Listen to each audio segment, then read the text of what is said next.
नेपाल में हाल ही में आई प्राकृतिक आपदा, भूस्खलन और बाढ़ के दौरान फंसे मध्य प्रदेश के डॉक्टर राकेश बरहैया और उनका परिवार अब सुरक्षित है और जबलपुर के लिए रवाना हो चुके हैं। प्रशासन और सरकार की त्वरित कार्यवाही के चलते उन्हें सुरक्षित बाहर निकालने की व्यवस्था की गई है। डॉक्टर बरहैया ने एक वीडियो संदेश में सरकार और प्रशासन का आभार व्यक्त किया है। डॉक्टर राकेश बरहैया ने अपने वीडियो संदेश में बताया है कि उनका परिवार सुबह 7 बजे सुनौली बॉर्डर के लिए नेपाल से निकल चुका है और मध्य प्रदेश सरकार और प्रशासन की मदद से अपने घर पहुंच रहे हैं। नेपाल में बाढ़ और भूस्खलन के दौरान फंसे यात्रियों की जानकारी मिलते ही मध्य प्रदेश प्रशासन और भारत सरकार ने तुरंत एक्शन लिया। हेल्पलाइन नंबर जारी किए गए और राहत अभियान शुरू किया गया। डॉक्टर राकेश बरहैया और उनके परिवार के अलावा जबलपुर, डिंडोरी और रीवा के 17 अन्य तीर्थ यात्रियों से भी प्रशासन ने संपर्क किया और उन्हें सुरक्षित स्थानों पर ले जाने की व्यवस्था की। डॉक्टर राकेश बरहैया के परिवार में उनकी पत्नी सोनिया, बेटा लवकेश 6 वर्षीय, बेटा वाड़ी 3 वर्षीय, माता किरण 60 वर्षीय और पिता गोविंद्र 72 वर्षीय शामिल है। इस मुश्किल समय में परिवार ने नेपाल की मारवाड़ी धर्मशाला में शरण ली थी, जहां वे सुरक्षित रहे। भारत नेपाल बॉर्डर की ओर यात्रियों की सुरक्षित वापसी। भारत सरकार और मध्य प्रदेश प्रशासन ने नेपाल में फंसे सभी यात्रियों को बस के जरिए नेपाल भारत बॉर्डर तक पहुंचाने की व्यवस्था की है। डॉक्टर राकेश बरहैया और उनके परिवार सहित अन्य तीर्थयात्री सुनौली बॉर्डर की ओर सुरक्षित रवाना हो चुके हैं। डॉक्टर बरहैया ने अपने संदेश में मध्य प्रदेश सरकार और प्रशासन के प्रयासों की सराहना की और उनके सहयोग के लिए धन्यवाद दिया है। बता दें कि मध्य प्रदेश की सरकार से तीर्थयात्रियों ने ये गुहार लगाई थी कि वह मध्य प्रदेश के प्रवासी हैं और उन्हें जल्द से जल्द सहायता देकर घर पहुंचाया जाए। नेपाल में फंसे तीर्थयात्रियों की सुरक्षा सुनिश्चित करने के लिए प्रशासन और सरकार की सक्रियता से महत्वपूर्ण भूमिका निभाई गई। समय रहते उठाए गए कदमों के कारण सभी यात्रियों को सुरक्षित निकाला जा सका और उनका घर वापसी की प्रक्रिया भी सुचारू रूप से हो रही है। डॉक्टर राकेश बरहैया और उनके परिवार सहित अन्य सभी तीर्थयात्रियों का सुरक्षित भारत लौटना एक बड़ी राहत की बात है।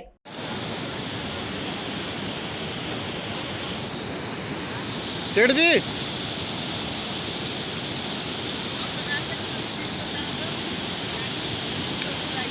ये हम सिंधौली और काठमांडू के दोनों के बीच में हम लोग फंसे हुए हैं और 24 घंटा से आसपास होने लगा। और ये नदी का जो है ये तेज़ बहाव है। ये सामने जो 3-4 व्यक्ति खड़े हुए हैं, रोड यहाँ से जाता हुआ घूम गया था।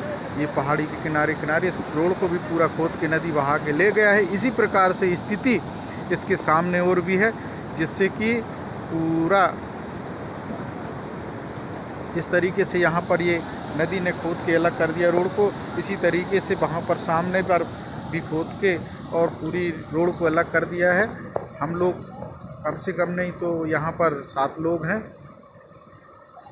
इंडिया से, मध्य प्रदेश डिंडोरी जिला से हैं और हम लोग यहाँ पर फंसे हुए हैं।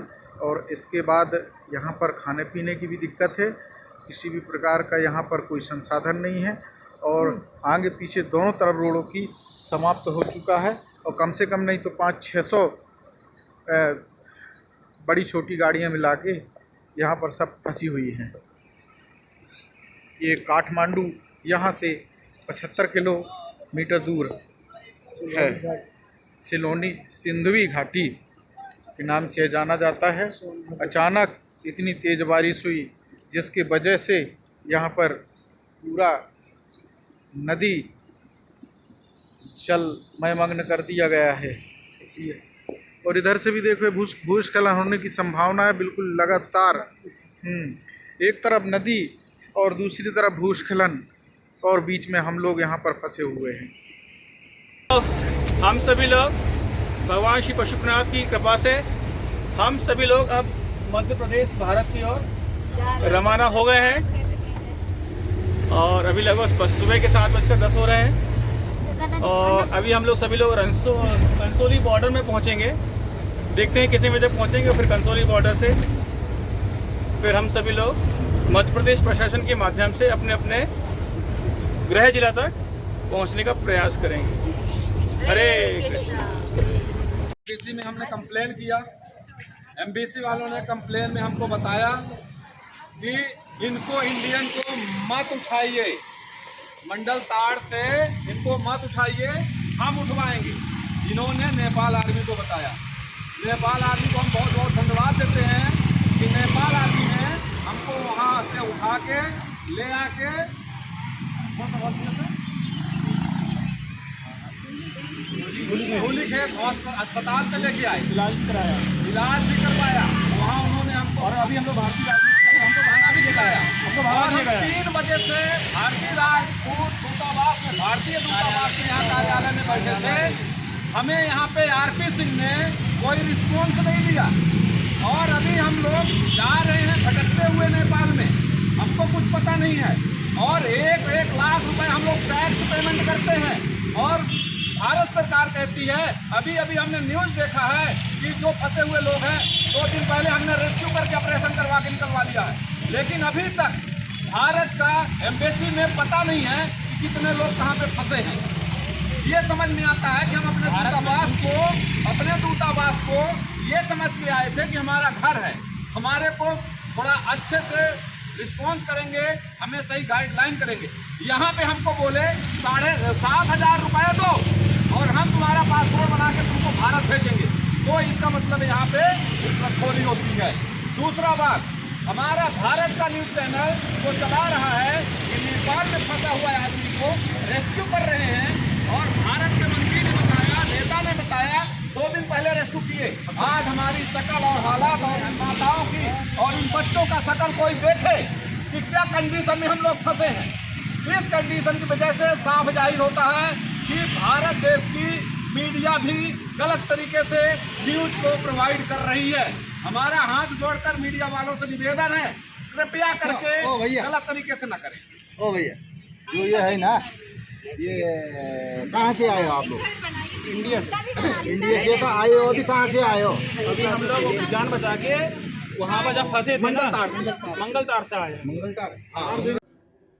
मैं डॉक्टर राकेश कुमार बरहैया, सहायक प्राध्यापक पशु चिकित्सा विज्ञान विश्वविद्यालय जबलपुर से। हम लोग हमारे परिवार के साथ, ये 2 मेरे बच्चे हैं, ये पिताजी हैं, और ये माता, ये मेरी पत्नी, और ये रीवा की माता जी हैं। हम लोग सीतामढ़ी साधु संघ में आए थे, और फिर हम लोग जनकपुर से 27 तारीख को हम लोग काठमांडू के लिए निकले थे।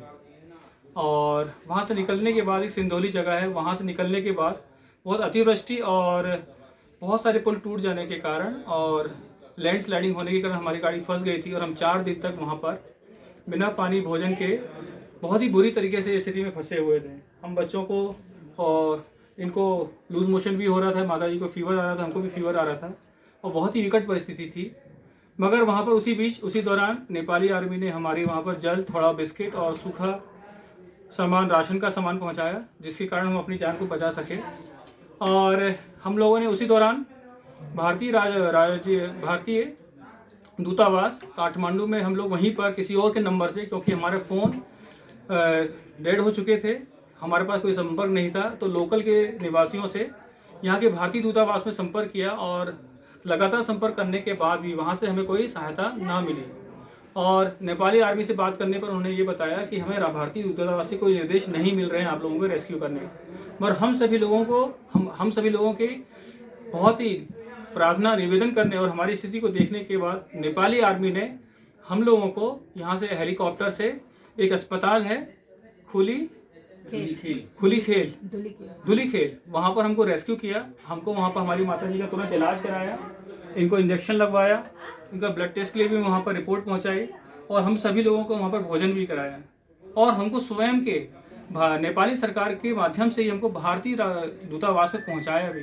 और भारतीय दूतावास में पहुँचने पर हमारे साथ बहुत अच्छा व्यवहार नहीं किया गया, ना ही हमारे यहाँ पर हालातों को, ना हमारे स्वास्थ्य को, ना ही हमारे भोजन की या किसी भी प्रकार की कोई हालचाल नहीं लिया गया। और ये बोला गया कि आप अपनी व्यवस्था देख लीजिए, और एक एजेंट के माध्यम से हमको यहाँ धर्मशाला में रुकाने के लिए कह दिया गया, और बोले कि आप लोग अपने साधन से कर लीजिएगा। और एक वहाँ पर एक काउंसलर हैं जिनका नाम है आरपी सिंह, उन्होंने हमें बिल्कुल सही तरीके से बातचीत भी नहीं की, और जब उनके चैम्बर में पहुँचे तो वो 10 मिनट तक तो सिग्नेचर ही करते रहे अपने जरूरी कागजों में। इन्होंने हमारी संवेदना को नहीं समझा कि हम किस तरीके से यहाँ पर पहुँचे हैं। हम वास्तव में मृत्यु के मुंह से निकल के हम यहाँ पर पहुँचे हैं भगवान की कृपा से। पर इन लोगों ने बिल्कुल संवेदनशीलता का कोई परिचय नहीं दिया, और ये हमने उनको बोला कि ठीक है, हम लोग अपनी व्यवस्था स्वयं कर लेंगे यहाँ पर, आप कृपया करके एक बस या कोई व्हीकल का हमको सुविधा दे दीजिए वहाँ तक जाने के लिए, क्योंकि हम लोग यहाँ पर अनजान हैं। तो वो हमें ये जवाब देते हैं कि हम कोई टैक्सी बस वाले हैं क्या, ड्राइवर और हम लोग बुकिंग करने वाले हैं क्या। तो बहुत ही अच्छा व्यवहार नहीं किया और एक एजेंट के माध्यम से हमको यहाँ धर्मशाला के पास बहुत ही व्यवस्था अच्छी नहीं थी, वहाँ पहुँचा दिया गया और किसी भी प्रकार की कोई व्यवस्था नहीं कि हम लोग स्वयं जितना हमारे पास राशि है, धन है, उसके हिसाब से हम अपने बच्चों और अपने परिवार वालों का यहाँ पर कर रहे हैं। और बट आज इनके गिरी जी हैं, उन्होंने हमारा थोड़ा सा सहयोग करने का प्रयास किया है, पर तब भी हमारा भारतीय सरकार और मध्य प्रदेश सरकार से विनम्र निवेदन है कि हम लोगों को यहाँ से सुरक्षित मार्ग से, क्योंकि अभी यहाँ तक पता चला है कि यहाँ की जो सड़क मार्ग है अभी सुरक्षित नहीं है और आने वाले समय में संभावनाएं बताई जा रही है कि फिर से की अतिवृष्टि और कुछ हो सकता है। और यहाँ पर बहुत ट्रैफिक है और बस के माध्यम से भी पता नहीं, तो कृपा करके हमारा सहायता कीजिए। धन्यवाद।